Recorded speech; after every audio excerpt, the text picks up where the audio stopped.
All right, so we're going to be moving on to a new unit talking about immigration in the West, mainly Chinese immigration.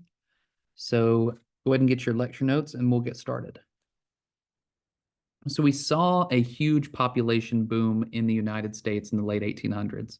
So we saw this US population, it boomed from 32 or 31 million to 75 million in the decades between 1860 and 1900.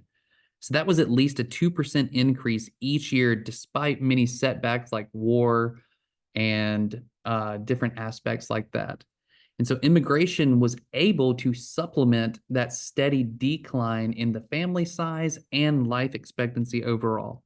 And so families were averaging about 5 children by 1860, but by 1900, they were only averaging about 3 children per family. And during that same time, life expectancy for white men was around 47 years and was only 33 years old for African American men.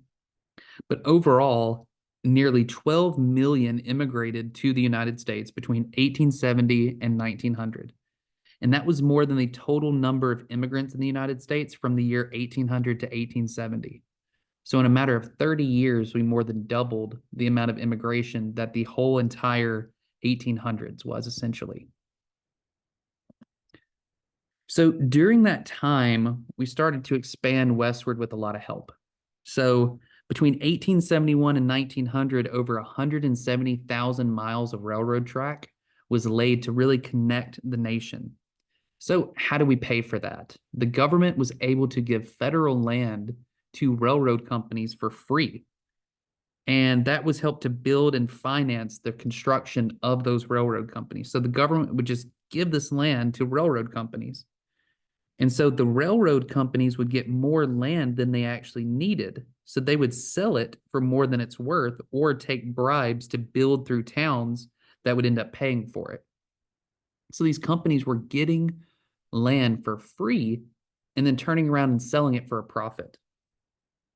4 out of the 5 transcontinental railroads were actually built with government assistance that I just mentioned. One example that you need to know was the Union Pacific. So the Union Pacific Company was provided with 12 million acres of land and $27 million overall. And they would bribe congressmen with shares in their company to prevent any kind of investigation into how they got that money and to prevent any investigation into them selling that land, which they were supposed to be using for the railroad. And so this Central Pacific Railroad, it built the western half of the transcontinental railroad that we've talked about before. So it built it from Sacramento, California to Promontory Summit in Utah. But they faced a major labor shortage. They didn't have enough people working for them. So they ended up recruiting 15,000 immigrant Chinese laborers to lay this railroad. And these Chinese immigrants actually built the most difficult and dangerous portions throughout the Sierra Nevada mountain range, which was in the state of Nevada, going in through California into Nevada. And so hundreds of Chinese workers ended up dying in this construction due to explosions, snow and rock avalanches, and freezing weather. And so we see that, excuse me, let's go back. It would not have been built if not for Chinese immigrants. And so this Central Pacific Railroad would not have been a success if not for Chinese immigrants.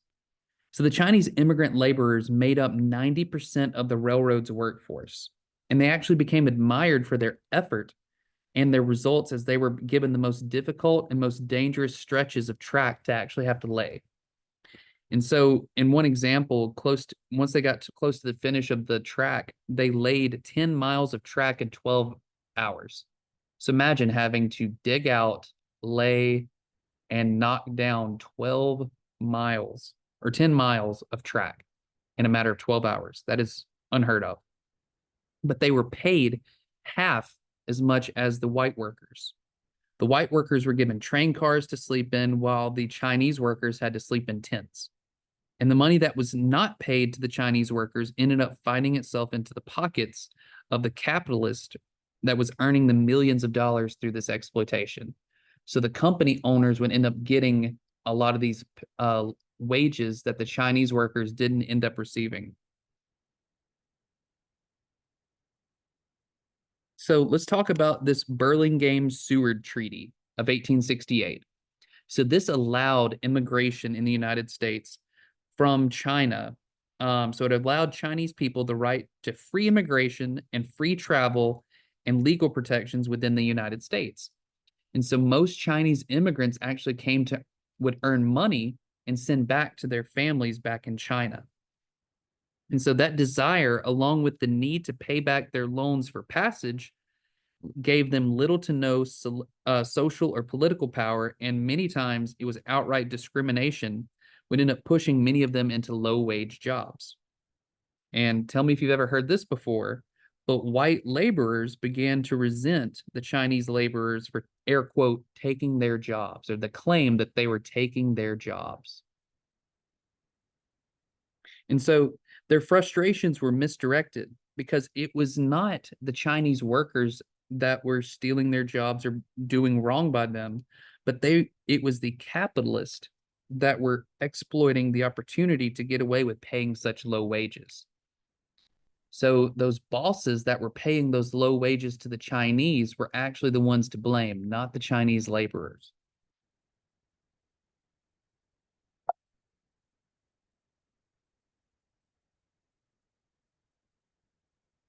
Wix, one platform, any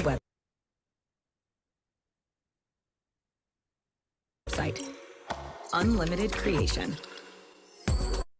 Describe your needs and goals.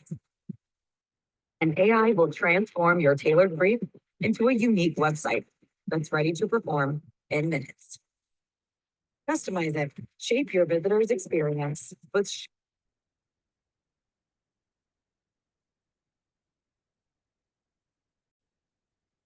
All right, so sorry about that. The Burlingame-Seward Treaty that we talked about had created all this immigration from China. So the Chinese immigrants actually established their own communities and neighborhoods, but they wanted to preserve their culture and their safety. But many stereotypes about Chinatown, as it became known, began to spread. A lot of negative stereotypes. For instance, saying that they were prostitution dens and that they were all drug addicts on opium and they were all just gambling houses. And this helped spread racist, also known as nativist, beliefs such as Chinese immigration degrading American culture, morality, and even the integrity of the country's racial composition. Yet again, have we heard this before? And so this growing xenophobia was able to actually make its way into legislation. Xenophobia, meaning the fear of foreigners, was making it its way into legislation. So the state of California began passing laws restricting Chinese immigration.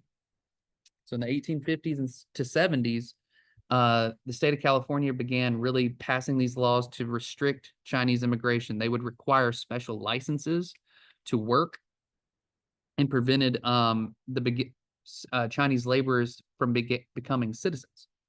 And all of this violated that Burlingame-Seward Treaty so the federal government had nullified these laws. So because it violated that federal treaty, the state of California had to give up going after those laws. And so although California failed to pass these laws, they did actually start an anti-Chinese movement in American politics. Something called the Page Law of 1875 was passed that prevented Asian women from immigrating, saying that it was trying to prevent prostitution. So there were two functions of this Page Law. It prevented the Asian population from growing in the US, and it helped to legitimize xenophobia. So this anti-Chinese movement, while they may have failed in certain areas, there were two big functions that made it grow. It prevented the Asian population from growing, and it helped to legitimize that xenophobia. So Congress ended up passing a bill to limit Chinese, all this culminated, all this smaller growth of movements against Chinese people culminated in China, or the Congress passing a bill to limit Chinese immigration in violation of the US-China treaty. So it was actually vetoed by President Hayes to uphold the treaty with China, but it began to sway public support for change. And so there was a new treaty. They tried to pass a new treaty with China in 1880. And this newly established Angle Treaty, Angell Treaty, permitted the United States to restrict immigration, but not to prohibit it. So they could restrict it, but they couldn't they could restrict it, but not prohibit it. And so Congress, taking this new treaty, said, all right, we're going to go a step further. We're going to pass the Chinese Exclusion Act of 1882. This is the main thing you need to know from this whole thing, from this whole lecture, if you get nothing else. The Chinese Exclusion Act of 1882. It prevented Chinese laborers from immigrating to the United States and required Chinese people living or leaving and entering the country to carry paperwork identifying their occupation. It also prevented Chinese people from being eligible for U.S. citizenship, and it was designed to last for 10 years.